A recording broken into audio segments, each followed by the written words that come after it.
what may end up being, this may end up truly being one of the most consequential or the most consequential presidential debates in the history of the country. Holy shit. We were all joking earlier about how Biden's doctors administer narcotics to him. I now believe they practice necromancy. That was the closest to a dead person I have ever seen on TV. Trump said that, Biden has never fired anybody. His doctor might be the first, or is working for Kamala Harris and hit him with the Valium right beforehand. The real question, I don't understand exactly this works, but isn't his doctor his wife? I don't. He's a great surgeon. The Biden team actually put out 2 unnamed sources. Their excuse was he had a cold. He had a cold. In the middle of the debate, they literally started tweeting out that he had a cold. I think what they meant is his body has a certain room temperature. Because there is no... okay, let's be clear about this. There is no substantive takeaway from this debate. None. Wait a minute. What about you buy the 6 handicap? Come on. Yeah, the golf. Come on. There was Trump talking about how we have H2O, which is exciting. There was almost no substance that came out of this debate. I'd get rid of the almost. There's just none. Nobody came out more informed and intelligent about the issues. There's only one thing they came out with, which is one of these candidates is an alive person, and one of these candidates has been dead for months. Well, wait. It raises every single question. Again, when I say that, I don't mean that Biden, that Trump didn't clock him on actual issues. He did. Trump clocked the living crap out of him on immigration. That was really the big one. He just kept punching him. Yep. He clocked him on the Middle East, punched him.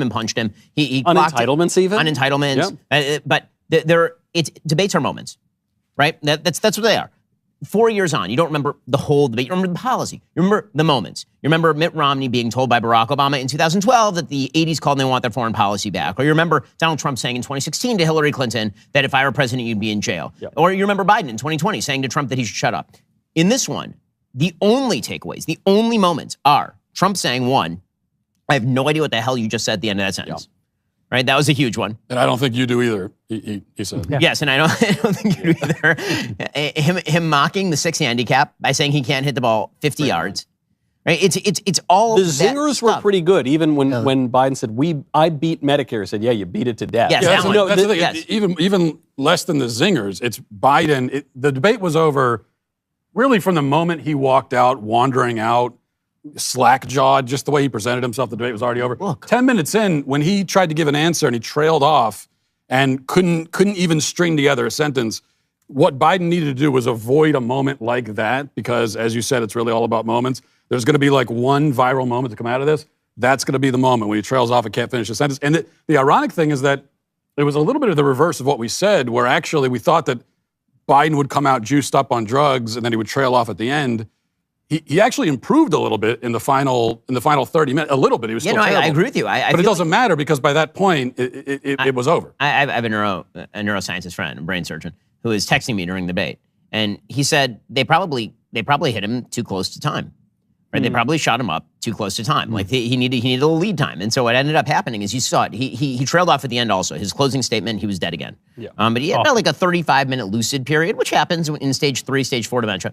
But the takeaway from this is that this man is not fit to be president. And you can see it from it's not us saying it. Yep. It's Democrats. If you go on Twitter right now, Casey Hunt at CNN is saying, this thing is over for Biden. Nick Kristof at the New York Times. Yeah. Look at what Casey Hunt says. The voice, open mouth look and visual contrast between President Biden and former President Trump all have Democrats I'm talking to nearly beside themselves watching this debate. Nick Kristof is openly calling for Joe Biden to step out of the race at this point. But here's the thing. Ain't no mechanism for getting rid of him. No. Because if he doesn't step out, those delegates have already been assigned. The primaries are over. I have to say that, first of all, I'm not sure there was no substance. I thought when Biden said, I'd never heard a president say, no, it was amazing.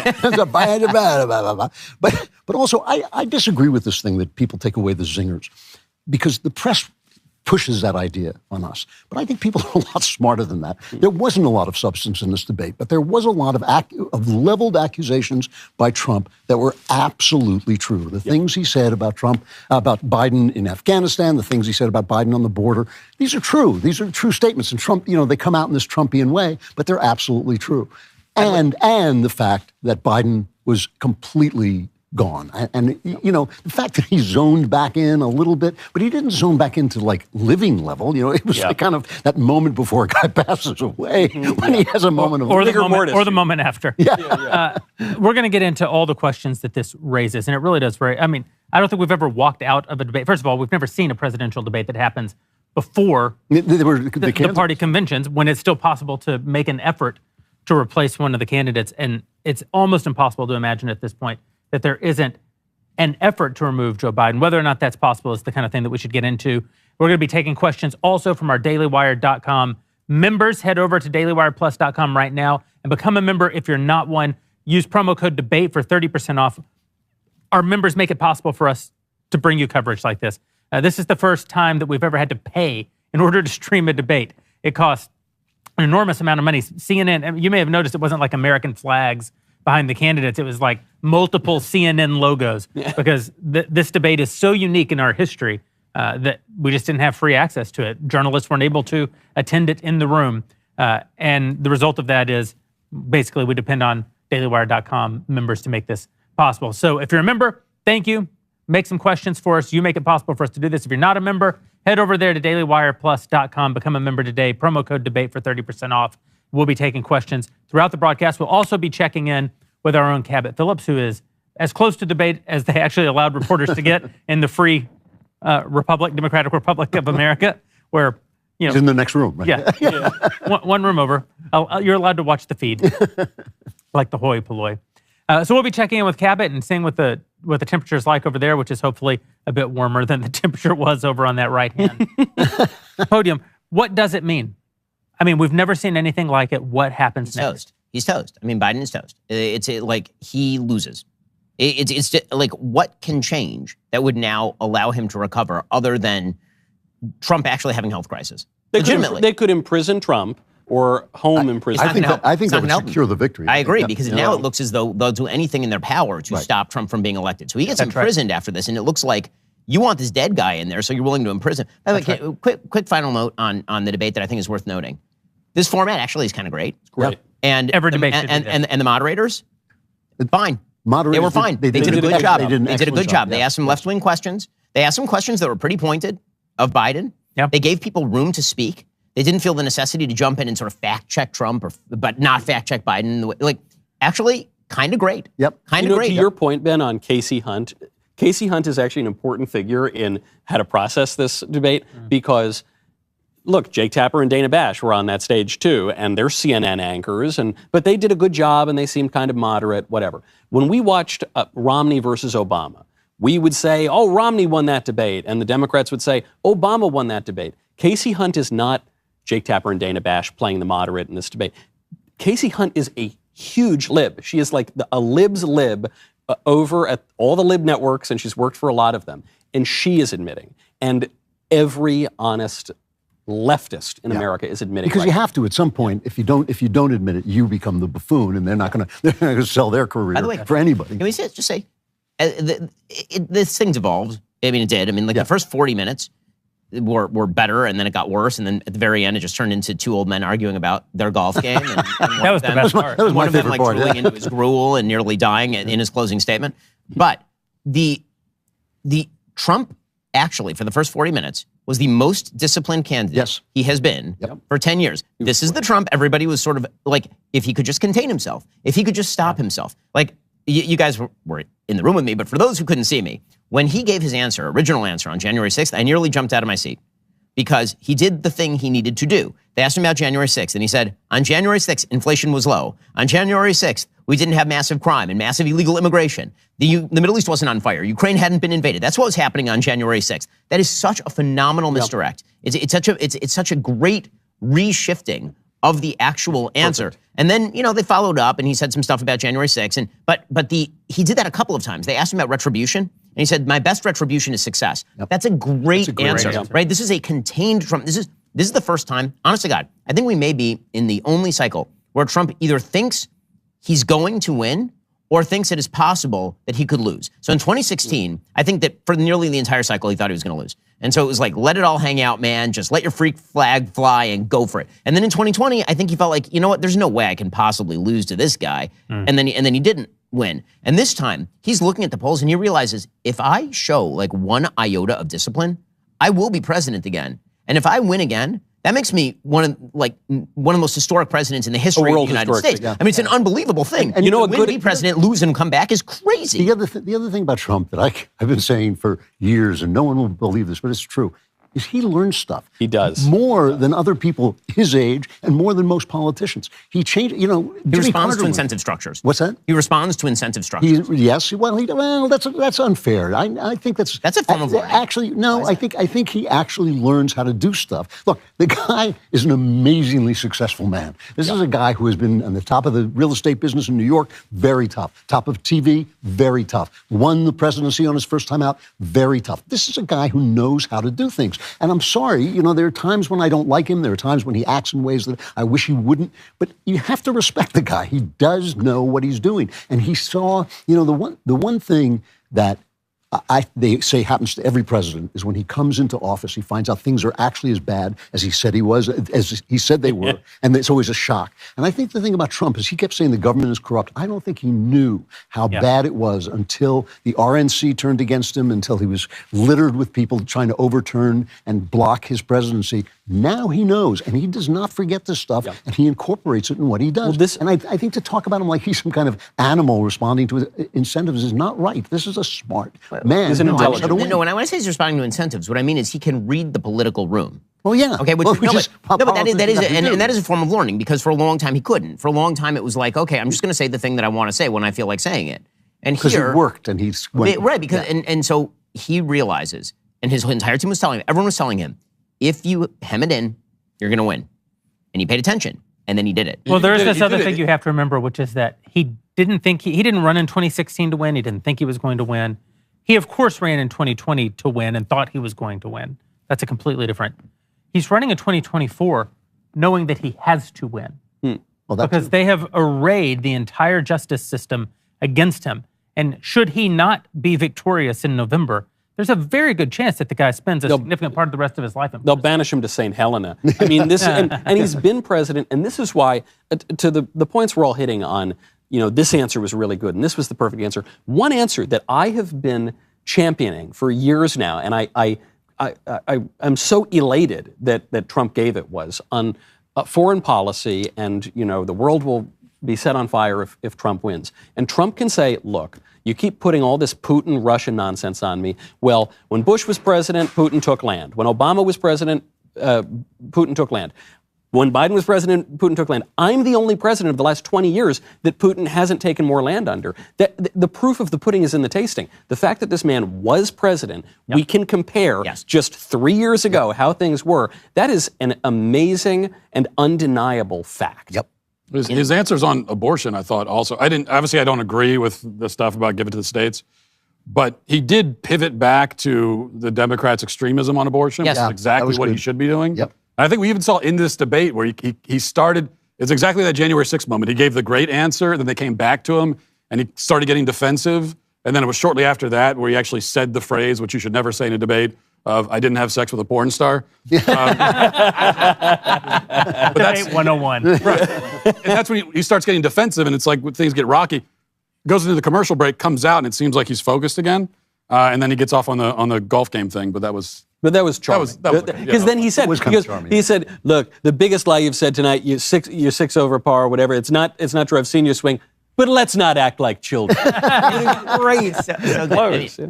Again, the only takeaway from this, and apparently CNN is having a full-scale meltdown in real time. So after this show, make sure that you tune in for the live filling of the leftist tears tumblers from the anchors over at CNN. Apparently, they're talking about like full-scale meltdown inside the Democratic Party at this point, which brings us back to the question, what happens next, that you asked earlier, and then I avoided. And so it really is a process question. Is there a process that exists to get rid of this guy? And the answer is no, there's not a process to get rid of this guy. You cannot oust him unless you were to convince an enormous number of delegates who are already pledged by Democrat Party rules to actually vote for him at the convention. How do you do that? The only way that this would happen is somebody gets in Joe Biden's ear and they say to him, you need to step down. Is Joe Biden, I don't see how that works. I don't. Yeah. I think this man is, I think he's addled so much so that he thinks I can either go out in disgrace or I can go down swinging. But no one achieves the presidency and then walks away. No one. By the way, you can't get 80-year-old men to walk away from companies they've built when the company's collapsing from underneath their feet. Like, so the idea Can't get them to stop driving. Like, that guy's a driver's license, by the way. He's driving around a Corvette. Like, whoa! Watch out on the roads in Wilmington, my friends. I don't see a process for getting rid of him. I think that's wishful thinking.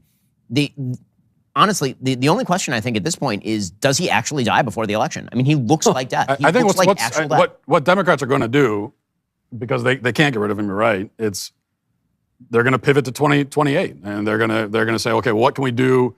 Trump's going to win. What can we do while he's in office to undermine him and make him so he can't do anything? Lame duck president, use the systems we have in place to totally undermine him and pivot to 2028. They're not going to say that, but I think that's going to be the strategy. Well, this may be true. You said there isn't a mechanism by which they can force him out. That, of course, is true. He would have to step aside. And they have problems if he steps aside, because if he steps aside, the presumptive Democrat nominee is Kamala Harris. And I don't think, on one hand, it's very hard to imagine that she makes it through the convention as the nominee.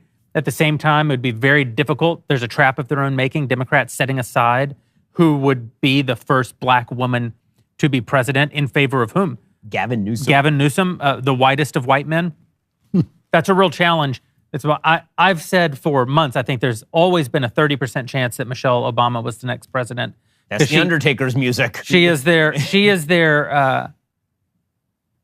solution to the problem. Because it is a problem. What if Joe did step aside? Now you still have a giant problem. Michelle Obama is the obvious solution to that problem. And I don't know that she's defeatable. She wouldn't actually run. It would be like unanimous decree at the convention. She would do 3 or 4 speeches. She would refuse to ever debate Donald Trump. And it would be a kind of coronation moment that would happen within the party. She says she doesn't want it. But so did George Washington. And he's on the dollar bill and first in the hearts of his countrymen. Everybody wants it. It may be true that Michelle Obama doesn't want to be president bad enough to run for president, but in this circumstance, she wouldn't have to. The only question is, can you convince Joe Biden to step aside? No, this man, I mean, to your point, one of you guys made it earlier, I thought it was you, or maybe it was Ben, said that the guy was elected before he was I made that legally, point. You made that point, before he was constitutionally eligible to be elected. So all these guys are psychopaths who have been dreaming about being president since grade school, but Biden's been dreaming about it since he was in the womb. And so he's not going to give it up. But there is a way that he could give it up and save face. And that's what people are going to be pitching him over the next You'd month. be the hero if you stepped out, because right now you're losing and the American people aren't with you, but you could save the Watch me do it. Watch me do it. I'm not going to. You watch me do it. I mean, this guy, like we political nerds, we love all these. Here's the way Bernie can still win. Right. We love playing out 10 degrees out. I just think there's no way, given the Democratic Party structure, given this bizarre timeline of the conventions happening after the debate, given the fact that this is an historic election because you've got a former president running for a non-consecutive second term, given the Kamala Harris and the Michelle Obama and the Gavin Newsom situation, I just don't. I don't see any way. Do you think that if Barack Obama went to him and said, "Joe, you did it. You did it." No, because I don't think they like each other. I think it's the last thing that would actually get Joe Biden. Like, if Barack came to him and was like, Joe, I need you to step aside for my wife. And first of all, Joe will be like, why his wife? Why not your wife? I mean, she's the actual president at this point. By the way, this is the real question that we should all be asking, and this should be asked from the top of rooftops from now until the end of time. For 3 years, the media and the Democratic Party have been lying to you. This man is senile. He is obviously senile. He is obviously addled, and someone else is president of the United States, and it is not Joe Biden. Who is the person who is president of the United States? And why have you been lied to for 3 years by people telling you that this man is capable of carrying out the office? A week ago, you had Joe Scarborough on TV talking about how this dumbass was doing back springs and reciting Virgil in Latin upside down. Like it's all nonsense. I mean, he's the literary illusion. It does make me think the only way Obama could go and convince Joe is if it's a George and Lenny kind of situation. Think a corn pop, Joe. So we do need to talk about. I mean, as many of Mice and Men references as possible for the rest of the night. But we also need to talk about Boll and Branch. We do. So Joe Biden could use a nap. Now, the good news for Joe Biden is that He can get a nap pretty much anytime he wants, but we can't all do that. Now, listen, we've talked a lot about Boll & Branch over the years. We know Boll & Branch. We love Boll & Branch. I myself am a huge fan of their ultra-relaxed signature vintage washed fabric sheets. There's something about that. Signature vintage washed fabric sheets that helps me sleep like I used to back in the good old days of vintage sheets. Michael, how's your sleep been? You know, it's been a little tough on account of my third boy just being born. It's true. I'm a little sleepy. Well, like Joe. You might not be getting any sleep at home, Michael, but apparently you've had no problem at the office, thanks to our friends at Boll & Branch. And I have the evidence right here. So for those who can't see, this is Michael sleeping at his desk using his Boll & Branch Did you take pillow. these pictures? Well, I mean, I did have to have evidence for HR. And then we also have, I believe, more pictures of Michael. There he is, sleeping at a meeting about Michael. Now, I would sleep at a meeting about Michael, but even Michael was so tired that he just conked out watching his show, which, again, I also do. I thought I was being more subtle about it there, but well, you look like, I mean, you actually look deader than Joe right there. You got like the Weekend at Bernie's glasses on and everything. And then Wait, finally, that's my car. We did, yes, Jeremy's Cybertruck. We weren't going to tell you about this, Jeremy. What did you do? But, yeah. Well, So there is. I gotta say though, the Boll & Branch look comfortable. They do look comfortable. In fact, they are so breathable. It's like 100 degrees. So cooling. Yeah, no, he can still use the Boll & Branch sheets. That's how breathable and cooling they are. They really are amazing. Plus, by the way, I will point out that he is wearing. This is a proposal that I have made to Boll & Branch, is what I call the Shapiro sleep yarmulke, right here. And he's wearing that. So if you like that, then probably you should let Boll & Branch know about it. They're not carrying it yet, but it is a proposal I put out there. And then this was literally just before the show tonight. He was just conked out in his chair. Weirdly enough, it appears using the Afghan that I brought with me when I travel, which is terrible. So that is one of the things that I do, by the way. One of the best things about Boll & Branch, they get softer with every use. So at the rate Michael has been using them, we are reaching infinite levels of comfort very soon. Michael, why don't you just get Boll & Branch sheets at your house? what, can I use a promo code or something?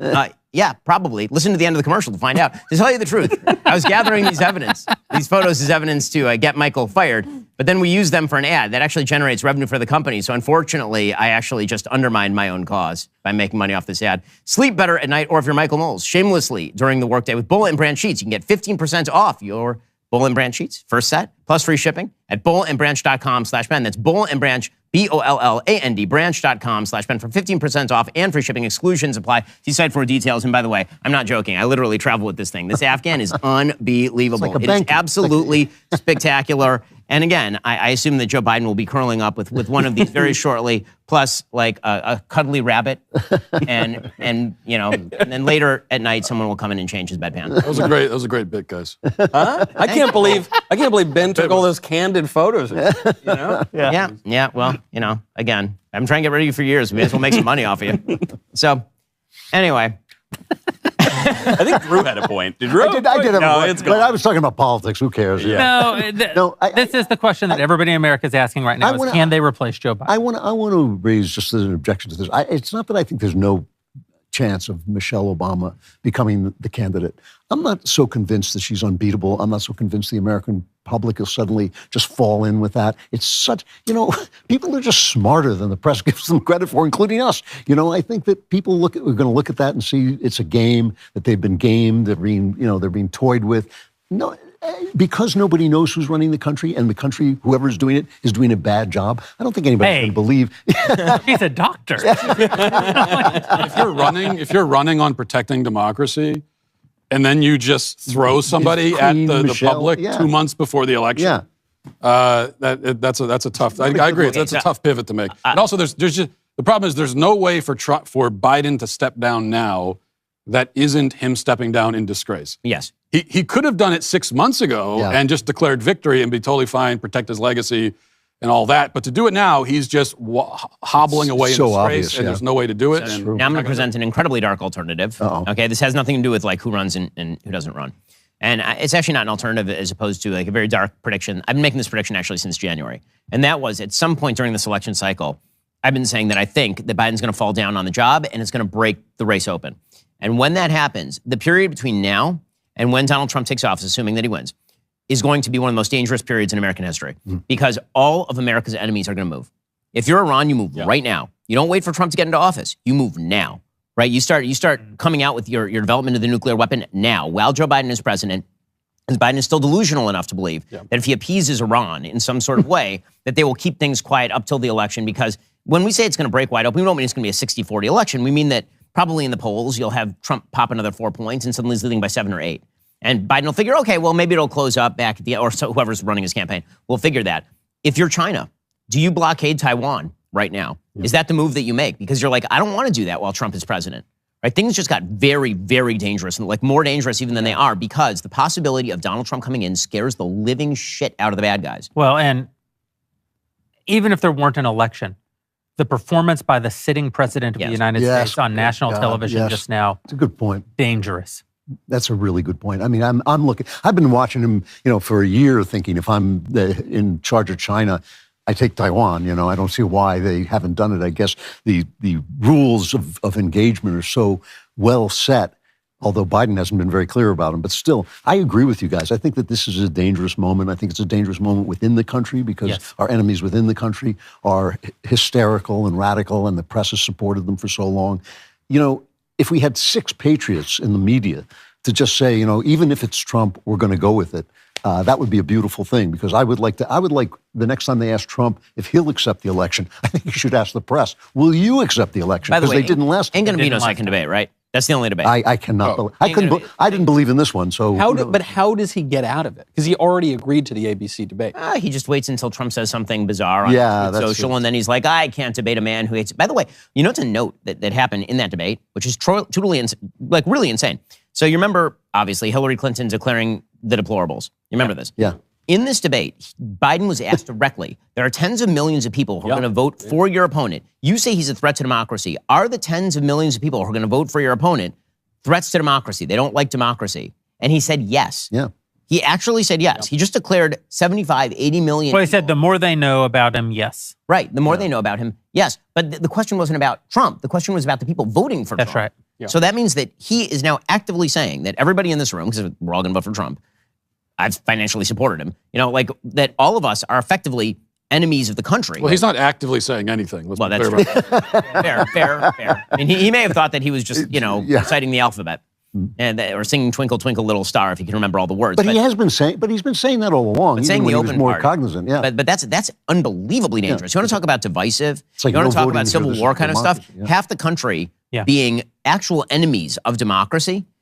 Like, he's always shied away from that a little bit, right? He's always said, there's these super ultra MAGA Republicans. And then when asked about it, he means I don't mean you. I don't mean the moderate Republicans. He did say ultra super duper MAGA Republicans. He did say Romney wanted to put black people in chains. Yeah. So it does sneak out every now and again. Right, but labeling, this is, by the way, it's always a bad strategy. And the Biden campaign, even up till now, has been basically labeling the American people stupid and unable to understand their own interests and terrible. And now he's labeling them threats to democracy if he loses. So what does that presage? If Trump wins, and Democrats really believe that the fascist dictatorship just took over, though in things fairness, are going to get pretty ugly. They do whenever any right-wing candidate wins anywhere in the West, be it Orban in Hungary or Meloni in Italy or the Brexit passing in the UK, that's always the undermining of democracy, because I think it was Vermeule made this point most popularly, that when the libs say democracy, they just mean liberalism or leftism.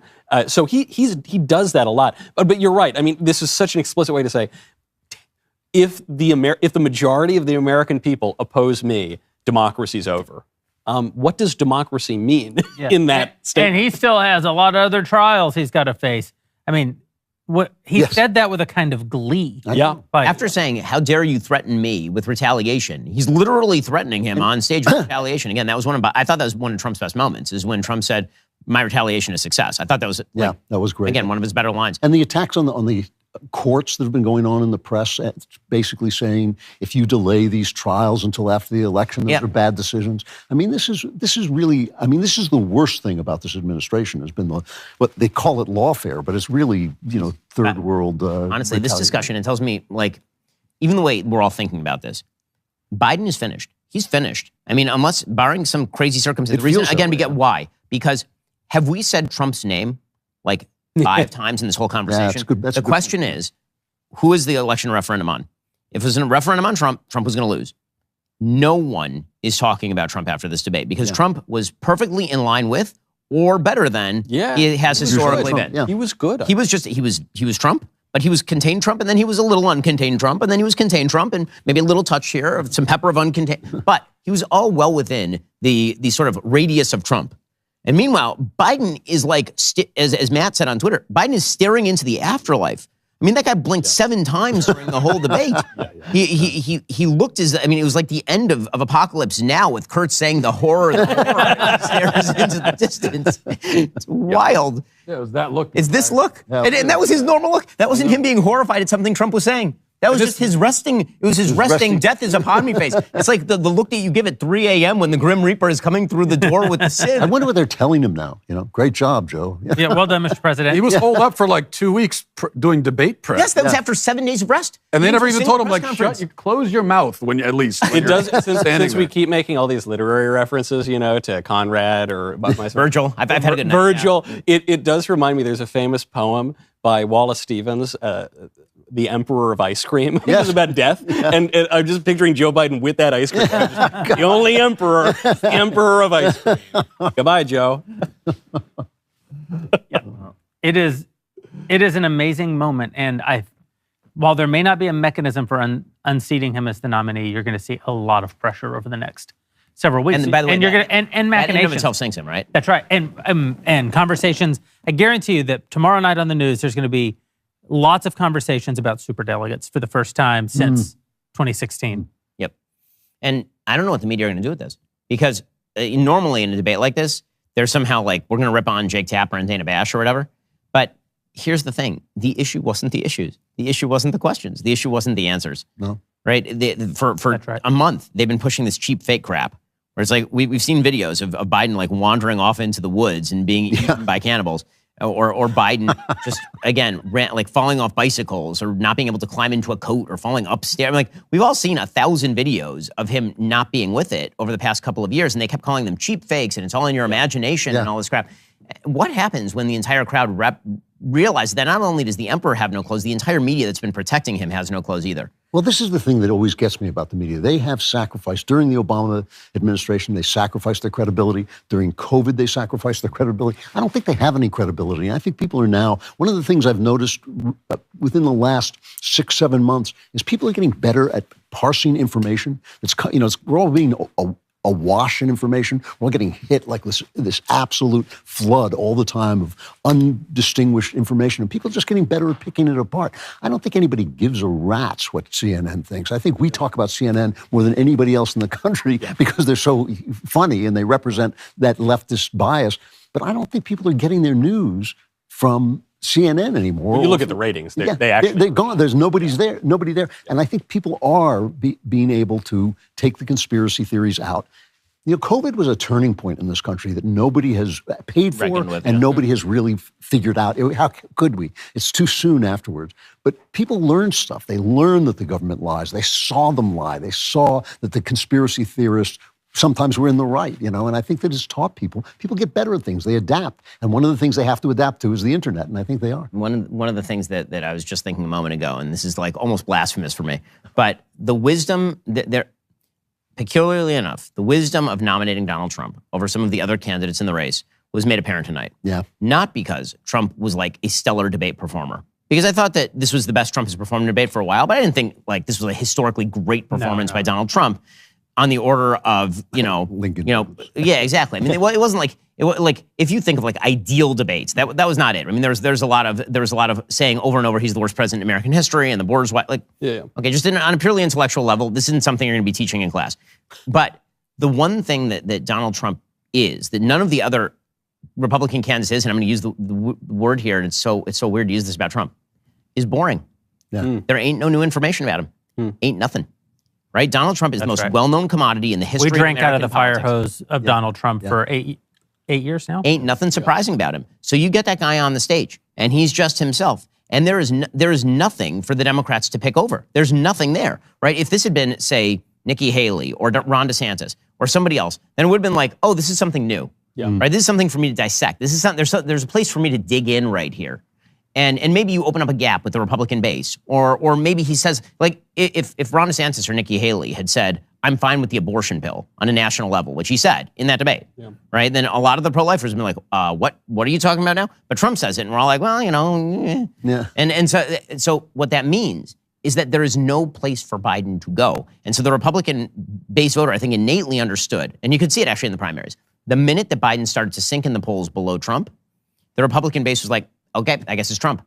Because it was like the only case against Trump really was he can't beat Biden. And once it became clear that he could beat Biden, then it started to become clear maybe he was the only one who could beat Biden, because if he's beating Biden now and everybody knows everything about him, what new information could be added to that equation? Same is true of the media, too, because you remember recently when somebody made an ad and the word Reich appeared in the newspaper, and they said, this is Hitlerian. You thought like, oh, please, Again, come on. 1,000 times. But that's the feeling. Like everything with Trump is like, all you're spent. doing this crap again for the 1,000th time again? Really? So we have our very own Cabot Phillips coming to us live from the CNN presidential debate, or at least from the room next door where he was able to watch on a screen. But he has been able to talk to a lot of the people, surrogates of the campaign. He understands the temperature in the room. Cabot, what's happening over there right now? Well, we'll start with the temperature in the room where the press were. Throughout the evening at the beginning, they were stoic. They were, all working studiously. There was an audible gasp in that first moment where Joe Biden lost his footing and was stumbling around. There was a out loud gasp. People were looking around sort of thinking, can we even believe what's going on right now?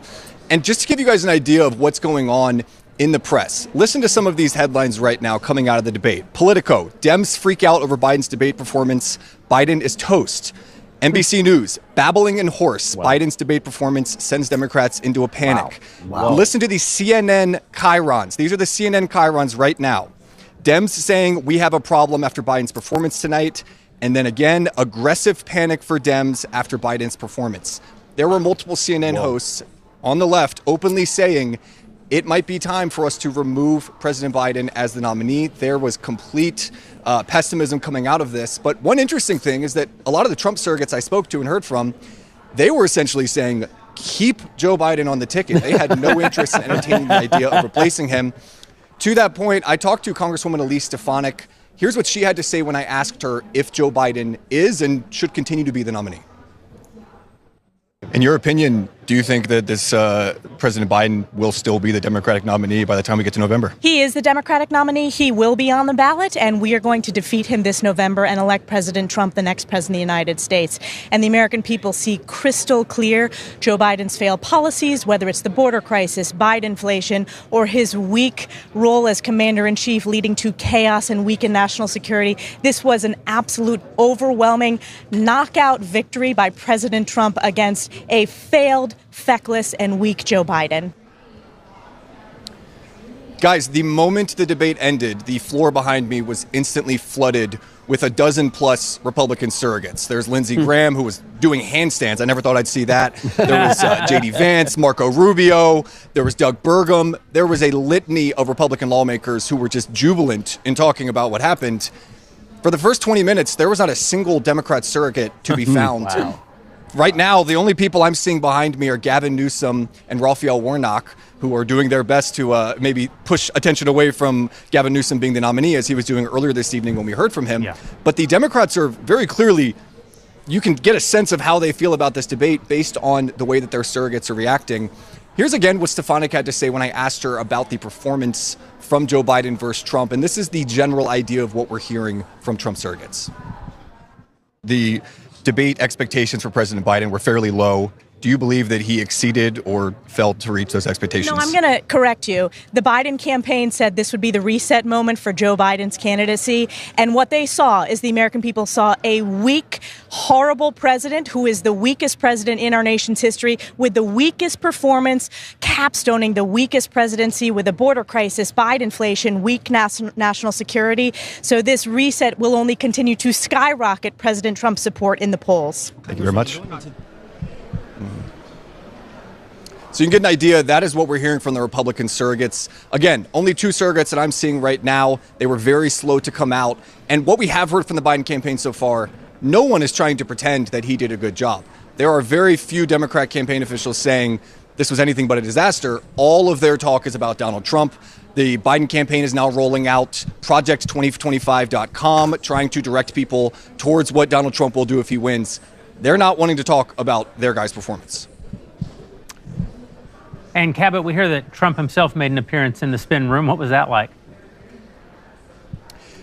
We have not seen, we've been running up and down. I have not seen if Trump has come in yet. I don't believe that he's made an appearance yet. He had hinted beforehand in his campaign and sort of said, well, depending on how the evening goes, he might make an appearance. I think, given how tonight went, that he almost certainly will come down. We'll get footage of that, get back to you guys if he does join us. Well, just as surely as the Dems will try to fire Joe Biden from being their nominee, I'll fire whoever wrote that in the teleprompter. Obviously not true. Cabot, thank you. We'll check back in with you here in a bit. Thanks, guys. By the way, there is footage that has emerged of Jill, I'm not kidding, leading Joe Biden off the stage at the end of this. Jeez. It is very difficult to watch. Like, truly difficult to watch. He can't walk. I mean, he's literally, like, stuck there. Well, he's been standing for 90 minutes. Yeah, the stage is empty. There's no one there. There's no place where he has to go. And she's up there. I mean, sad. It's like, honestly, as somebody who wants Joe Biden not to be president anymore, I think he's an awful president, and I think he's a bad person. It's tough. It was tough to watch that debate. I mean, I think Biden has been an awful president, and I think he's a terrible guy. But, you don't want to see human beings suffer. It's tough because we love our grandparents. That's actually why. Because you think, man, well, just as a human being, you know, you guy's crumbling, he should be home. You know? Yeah. Oh, man. It's elder abuse. Honestly, God, what we're watching right now is elder abuse. It is, yes. Look, I know I was making fun of everyone for saying maybe it'll be, this candidate or they'll replace him with this. But I still maintain he's the nominee. And you could hear how giddy Elise Stefanik was. No, he's the nominee. No take-backs. You got him. Yeah. But I am much less confident in that view than I was 2 hours ago. If there is a chance to get rid of him, every Democrat will do it. Yeah, they're going to, including Jill. They are going to mobilize. Yeah, the going conspiracy theory now is that the DNC knew that he was this bad, and they set up the early debate so they still have time to get rid of him.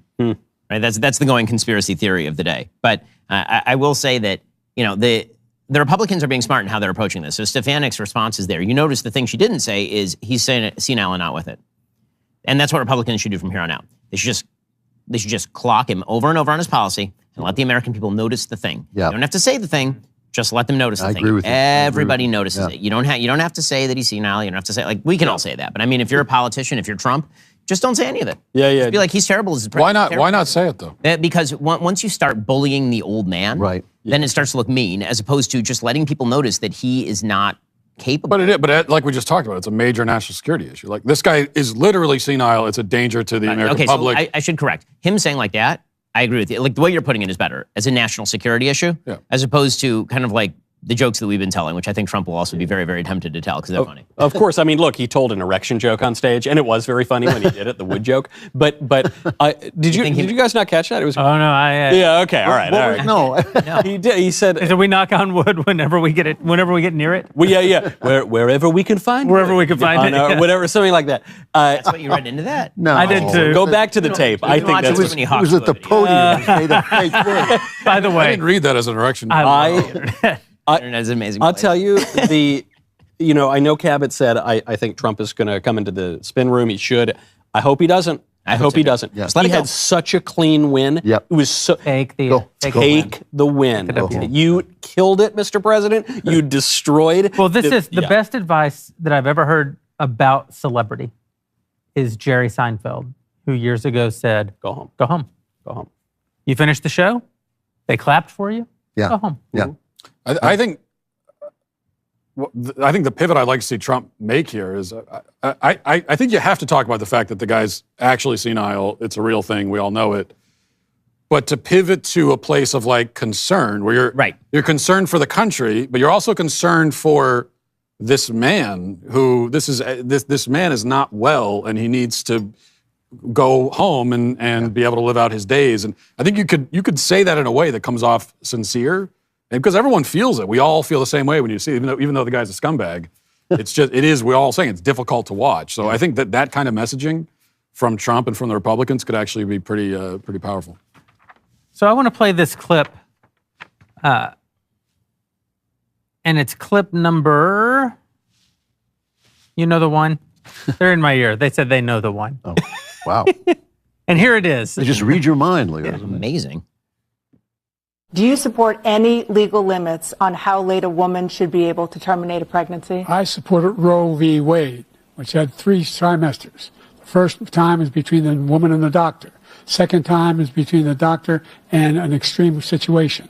The third time is between the doctor, between the woman and the state. The idea that the politicians, that the founders wanted the politicians to be the ones making decisions about women's health is ridiculous.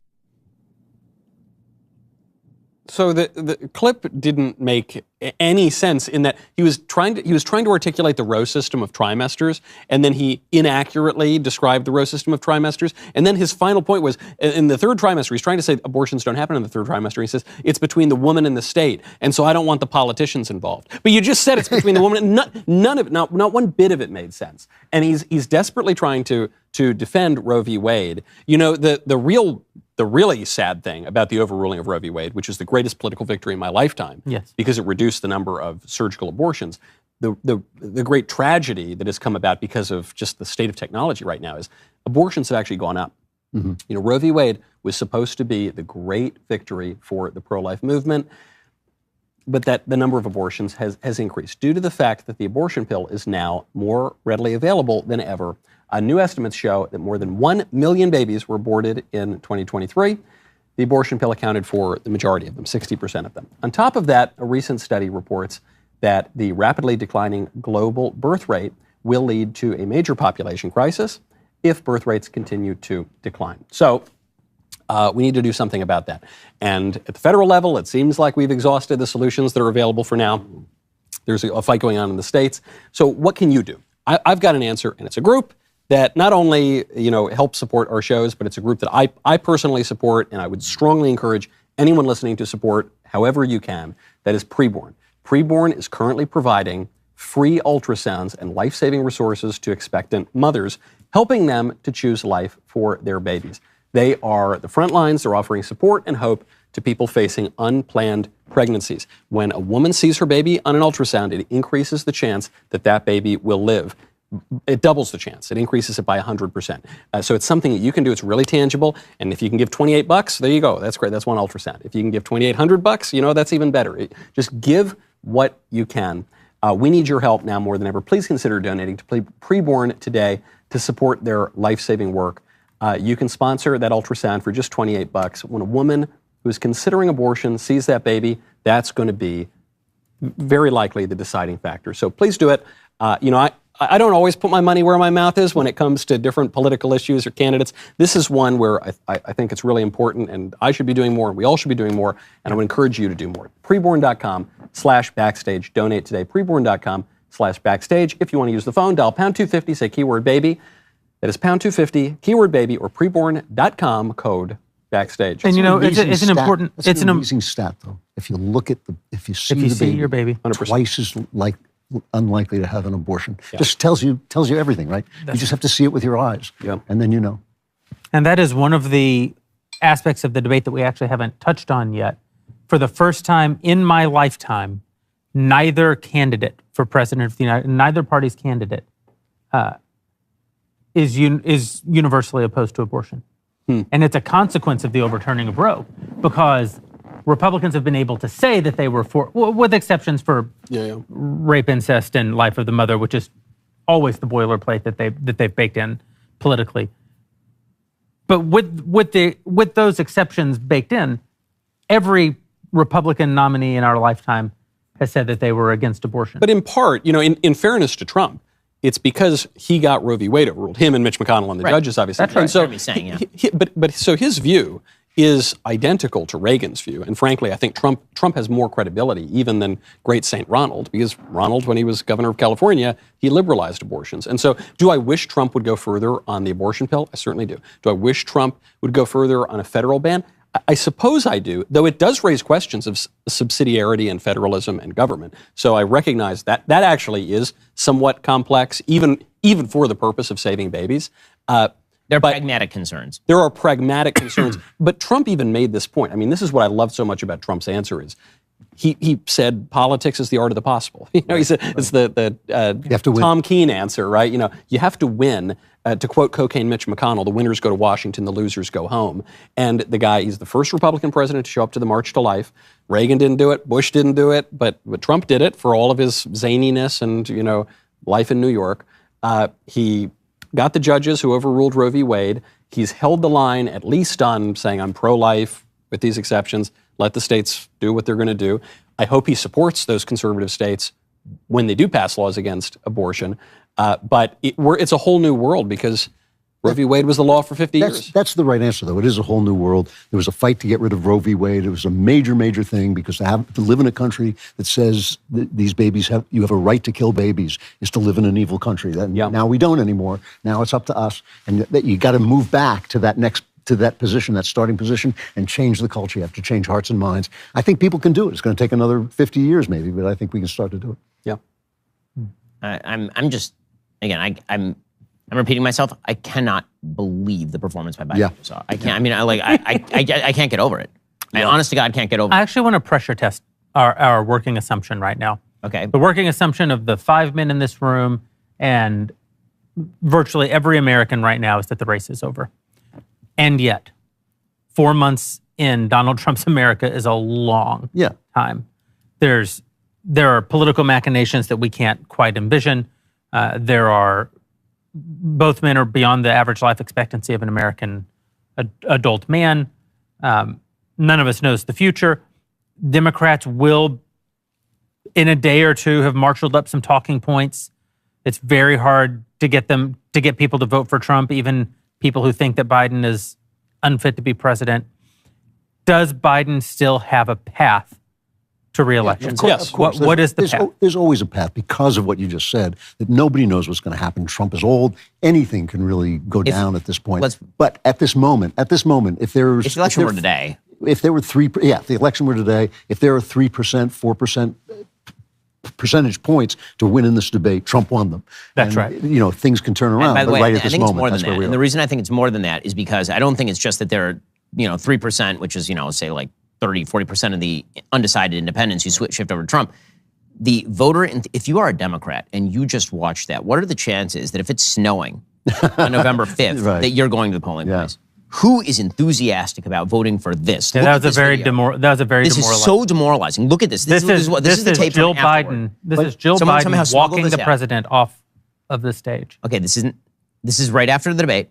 Somebody had to take this on their cell phone, obviously, because the media would not be allowed. This is one of the reasons CNN didn't want to allow the media in. Wow. Look at this. Okay, for those who cannot see or are listening or something. Who filmed it? She is walking him down. He cannot walk down. So my grandmother, who passed away at 89, this is how I walked her down the stage, like the last couple of years of her life, like when she was walking down the stairs at our house or something. Like if there are 2 stairs, when you have an older person, you got to hold them by the arm, you got to make sure they don't trip. That's how Joe Biden is walking, and he's freezing. He literally freezes on the stage, and he's looking around. I mean, this is elder abuse. That video should also make you I've said this many times, that should make you very angry at Jill Biden. Yes. Who's like the worst wife in America. So every time I say this to my wife, she says the same thing to me. When have I ever been able to get you to do anything? Yeah. That's so maybe she can't. Maybe she. I don't buy that for one single solitary second. Yeah. I mean, listen. I think that if you look at the history of Jill Biden's relationship with Joe Biden, I find it very suspicious when people get married to sitting senators. It makes me a little suspicious that maybe they like being close to power. I think every person in this room was married before they were rich or famous. Yeah. That is certainly not true of Jill. Who may or may not have been married at the time that she met Joe. This is also, though, why the entire mechanism by which we got this debate, which is that essentially CNN owns this debate in a way that we've not historically seen in presidential debates. It's not that there hasn't been a main broadcaster of every debate. Of course, there has been. But this is different. This is a branded, the corporation owns this. Yeah. This is a company debate. And the fact that they were able to keep any other journalists from being able to observe the comings and goings of the president of the United States and the man who would be president of the United States is to keep us from seeing the truth of what's happening on that stage. By the way, at the behest of the Biden campaign, right? That's right. Okay, here's the thing. Joe Biden set every single rule of that debate. Yep. Every rule. The New York Times reported this. And here's every rule to was Trump requested. for grabbing the opportunity. That's right. Here's to Trump for his incredible self-confidence. Yes. And just saying, bring it on. I don't care. Jake Tapper, I don't care. Calls me Hitler, bring him. He's the moderator. Great. I mean, that's Trumpian. It wasn't just that, in by the way. best possible It was sense. strategically smart, right? So apparently, what he said is when they asked him, why did you just accept it? He said, because they didn't want me to. Right. Right? Because what they were hoping is that he would start negotiating And he knew, because he's a negotiator, I mean, he is really good at this, that if he countered, they would use that as an excuse to suggest He's trying to get that out he's of it. trying to get out of it. Yeah. And then he would be the weakling. So instead, he just said yes. And they were like, okay, well, then I guess we'll set all the presets. And then they proceeded to set the most beneficial set of presets for Donald Trump in any debate ever. Yeah. In any debate ever. The muting of the microphones inadvertently, was the best thing for him that could have possibly happened. Yep. Yeah. Again, like the less you see and less you hear of Donald Trump, Donald Trump is pepper, not salt, right? And like some pepper in the soup is great. But the whole soup made of pepper, it ain't that great.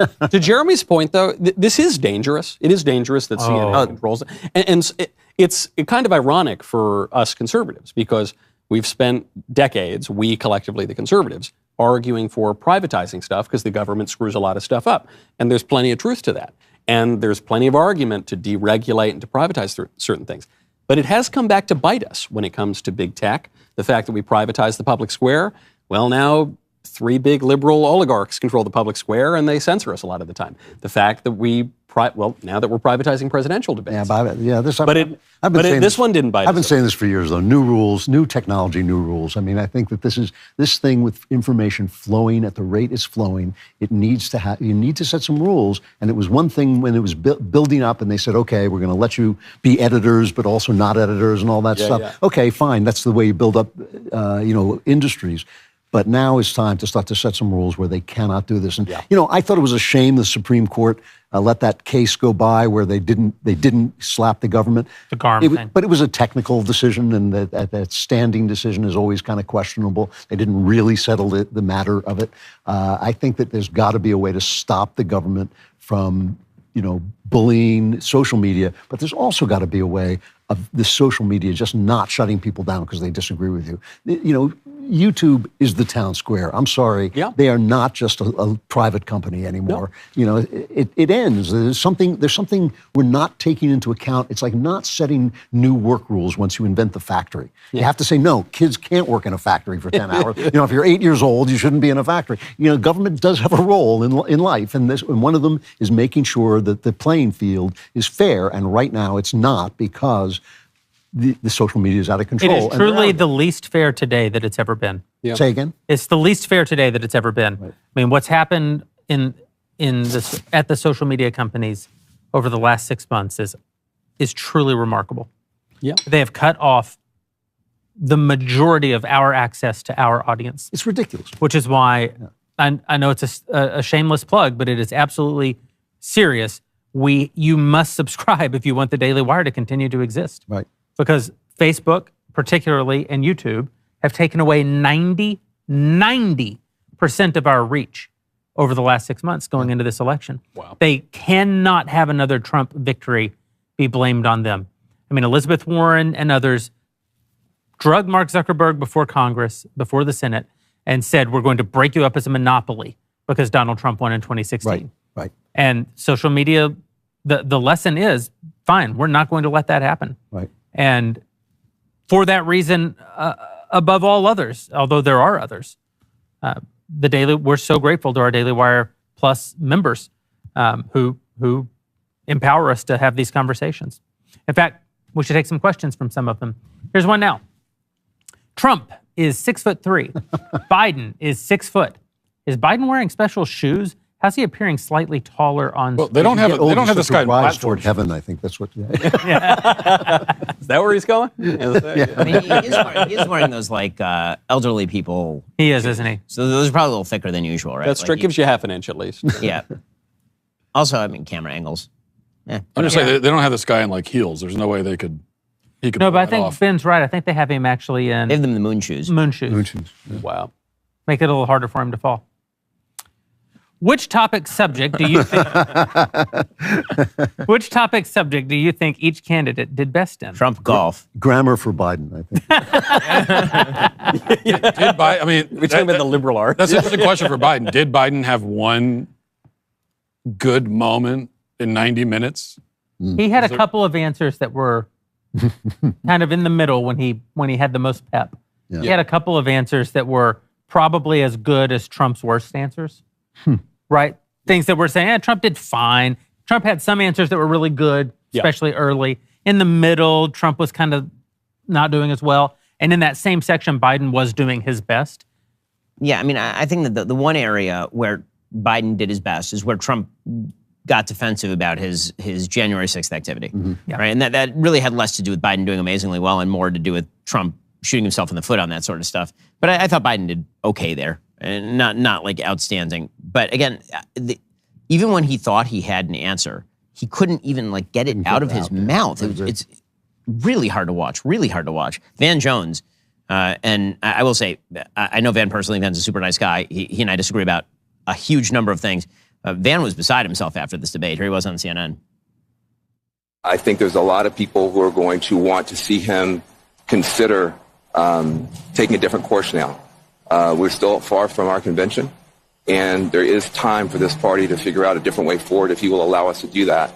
But that was not what we needed from Joe Biden, and it's personally painful for a lot of people. It's not just panic, it's pain for what we saw tonight. Oh, man. Yeah, brutal. Yeah, I've always thought that Van Jones is one of the guys on the left who is the most honest. Like he actually says what he thinks. I always feel like they keep him in a cloud of Kool-Aid gas, and every now and again he breaks free. Yeah. You know, because sometimes he says the stuff that comes out of his mouth, especially about race, is such nonsense. And then the other day when that synagogue was attacked in L.A., he was right on point. So again, I know Van. I'm friends with Van. Van is like an actual, like he and I disagree about everything. Yeah. I think he's misguided on some things. I'm sure he thinks the same about me. Yeah. He's an actual like good person. Yeah. And so, you know, when he said, I mean, you can see it. He's having the same reaction on an emotional level that I am. I mean, obviously, listen, I want Trump to win. But the longer we talk about this, the more I actually just feel really sad for the country. Like, actually sad. Like, it's and a little sad for Joe Biden as a human, as Matt was saying. Like, I don't like him. I think he's a corrupt, bad guy who believes bad things and does bad things. But this is the human condition. He got humiliated in front of 80 million people. Which also means America got humiliated in front of 1 billion people. Yep. Yeah, that's right. That's right. He's a nasty fellow. I won't lose sleep over it. But I do agree it's sad for the country. I mean, no, I agree with you. Listen, don't get me started on Jimmy Carter, who everybody says, crying crocodile tears over. But you're he might be the nominee. Did you actually tweet that out? No, it's too mean to tweet. No, you totally should have. It was so good. It was so good. Okay, I'm just going to say what he texted me. So anyway, and humiliate him. So he texts me a picture of Jimmy Carter at age 100. He said, "Put me in the game, coach." That was sent to, in fairness, I don't want to take credit. It was sent to me by a friend, but I won't name them in case they ever want to show their face in public again. Were the polls similar going into the 2020 election? If not, how were they different? It seems like I remember Trump leading in the Trump polls. never led in the polls in 2020, did he? Right. No, wire to wire, Biden was ahead in 2020. Yeah. That was why, And he certainly never, I mean, right now, he has a pretty even shot of winning the popular vote, like going into the election. If he's within 2 points of winning the popular vote, he wins the election because it means he's going to outperform in the swing states. How do you think the moderators have done? Have they been pretty strict with the microphone? I thought they were great. I thought it was amazing. I've never seen moderators like that. I believe that moderators should be eliminated from debates. I don't understand why the press should set the terms of the conversation. I don't understand why their questions should govern the conversation. These are the guys who want to run the country.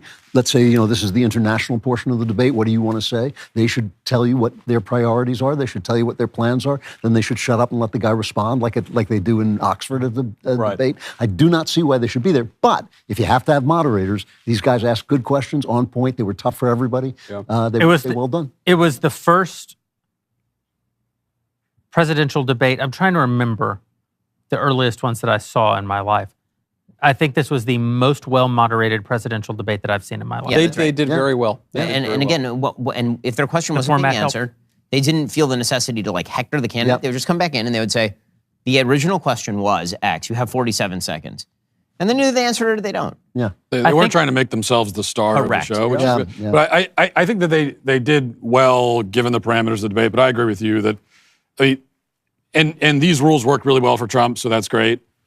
But, objectively speaking, a presidential debate, giving someone 2 minutes to answer a question about some really dense, important world issue is ridiculous.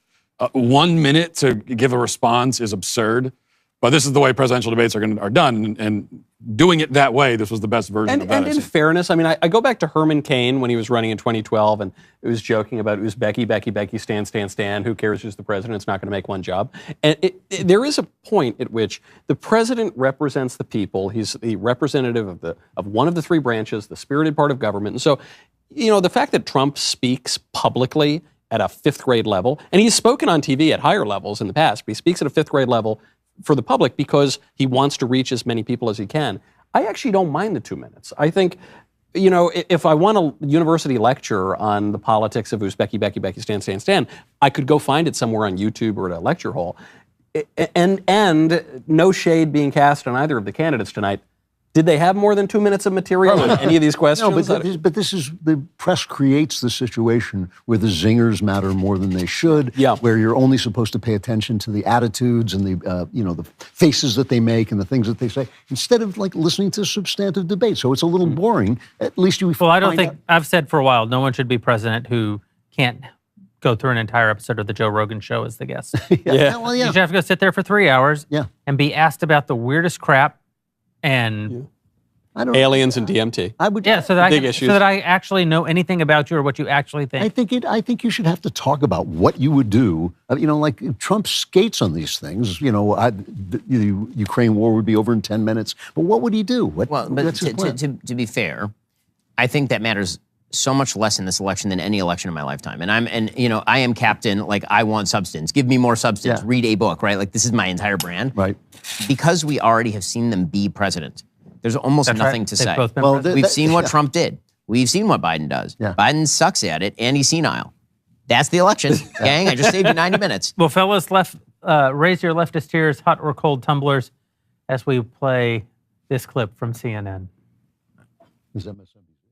I, too, was on the phone throughout much of the debate with Obama world people, with Democrats, with people who are political operatives, with campaign operatives. My phone really never stopped buzzing throughout. And the universal reaction was somewhere approaching panic. The people who were texting with me were very concerned about President Biden seeming extremely feeble, seeming extremely weak. Wow. You know what she was doing right there? She was dropping a truth bomb. A solid gold truth bomb. Now, we here at the Daily Wire, we've been dropping truth bombs for years. Tonight, I'm very excited to reveal for the very first time our gold-plated truth bomb. To be fair, Jeremy revealed it earlier, but I'm doing it. Again, look at this thing. It is absolutely magnificent. It's extremely heavy. So this is a testament to both the quality of Birch Gold, the quality of Daily Wire, and also the quality of my workouts. This gold-plated truth bomb was made possible by none other than our friends over at Birch Gold. Now, you might be wondering, how can I get my hands on this one-of-a-kind item? Well, folks, you need to go buy some gold from Birch Gold. It's that simple. Text Ben to 989898. Talk to one of Birch Gold's advisors. They'll help you convert your existing IRA or 401k money that, let's be real, has been sitting in a bank somewhere. You probably forgot about it until now. Well, why don't you think about turning that into an IRA in gold? Do you have a 401k from a previous employer you haven't rolled over? Convert that into a Birch Gold account. For a limited time, the first 30 Daily Wire followers who make a qualifying purchase from Birch Gold by July 31st will receive this very, or like another one of these, Golden Truth Bomb. Yeah, that one's mine. This one belongs to Jeremy. That's right. We've only got a handful of these bad boys, so don't wait. Text Ben to 989898 right now. In all seriousness, now is an excellent time to diversify at least some of your savings into gold before Joe Biden throws the entire world into chaotic panic that ends with nuclear annihilation. Saudi Arabia recently ended its 50-year petrodollar deal with the United States that has the potential to weaken the U.S. dollar. Lots of economists are concerned about how this could impact the value of the United States dollar. Plus, again, Joe Biden is still the president for at least another several months. For over 20 years, Birch Gold Group has helped tens of thousands of Americans to protect their savings by converting an IRA or 401k into an IRA in physical gold. Let me tell you, this is heavy gold. To learn more, text Ben to 989898. Talk to one of their experts. If you make a qualifying purchase by July 31st, you will get this Golden Truth Bomb, not this one. Again, this is Jeremy's. You'll get your own. That's Ben to 989898. You really should pass it around. It's an amazing thing. We had a solid gold truth bomb made. Can you handle this, Drew? Yeah. By the way, Drew is still like 30 years younger than both guys on the stage. Oh. No. The odometer just resets. So the reason it's so heavy, because people at home don't know. It's gold-plated. The solid gold truth bomb is heavy, but for two reasons. One, you have to make the base of the bomb out of bronze, so that the gold will actually adhere. So our normal truth bomb, you couldn't just gold plate that. So you had to make a heavier bomb fundamentally, and then gold is very heavy. Yeah. Yes. So you started with a heavier And also, it's substance full of and you- truth. That's why. Well, and At first, I thought you meant it was solid, like the whole thing was just a solid block of gold, which would be worth like $900,000. Oh, wow, this is heavy, man. Whoa, can I have it's gold plated. Can I have this? Mathis is in my ear saying, no, guys, it's just gold plated. Yeah, that's okay. Yeah, I'll no, take we it. know it's gold plated. Yeah, If it wow. was actual gold, I wouldn't let this guy touch it. I mean, it's actual gold. But I mean, if it was solid gold. There'd be a Michael-shaped hole in the wall. I'd be off to Tijuana. It is amazing, and it's quite valuable because gold's expensive, which is why it makes a very good investment. Yeah, so go check it out over at Birch Gold. Again, text Ben 989898, and then listen to Kamala Harris talk, and you'll know why you need to at least diversify into gold a little, because something bad's a coming, This folks. was a debate that your campaign wanted. You pushed for this debate at this moment. Obviously, I mean, you can't honestly say. I mean, can you say that you are not concerned at all, having watched the president's performance tonight? It was a slow start. That's obvious to everyone. I'm not going to debate that point. A slow start and a slow finish. Slow middle part. In the middle. Slow in the middle, yeah. It was a slow start. Oh my She was gosh, it's just containing- Kevin Bacon now in Animal House. Like everything's on fire behind. Pay no attention. Everything is totally Nothing to fine. see here. No, all she's thinking is, I'm going to be the first woman elected, the first female president of the United States. She's now doing the Monty Python parrot sketch. Yeah. Right? That parrot is not dead. The parrot is very much alive. Yeah, but, you know, we're laughing about it because that's funny. So you don't cry? So you don't cry. The fact that she would even go that far, we're laughing because she's so downplaying it. The fact that the vice president of the United States would admit on television to the biggest lib sycophant Vanderbilt anchor of CNN to say, you got Anderson Cooper saying, that was horrible. And she goes, Anderson Cooper in that clip is one of the funniest things I've seen. That's so funny. It's like, you can't honestly, but can you? But you can't really. Maybe you can. Because if he could, he would, Can you honestly say he's alive? Yeah, it wasn't so good, was it? Huh? Yeah, well, slow start. Here's another question from one of our Daily Wire Plus members. In the event that Trump wins, how violent do you think the left's reaction will be? Is there any hope of unity in an America that has been so brainwashed by the Democrat media complex? It'll be violent. Yep. Yeah, there will be violence. I don't think I'd like to think it's not going to be as bad as all that because it only makes the Democrats look bad. And unless they're planning a full-scale revolution, I don't think that they... I think you're wrong. Okay. I think it'll be bad.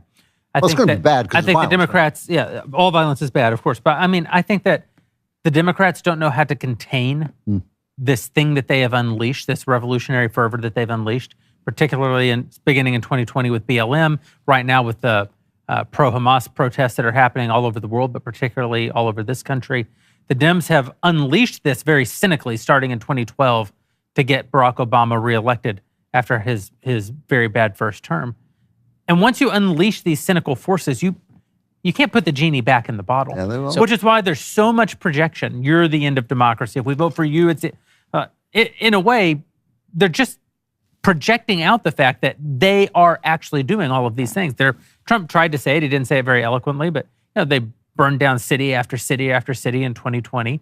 So there's a Charlottesville every day, right? With the Palestinians. That was a good line. That's a good line.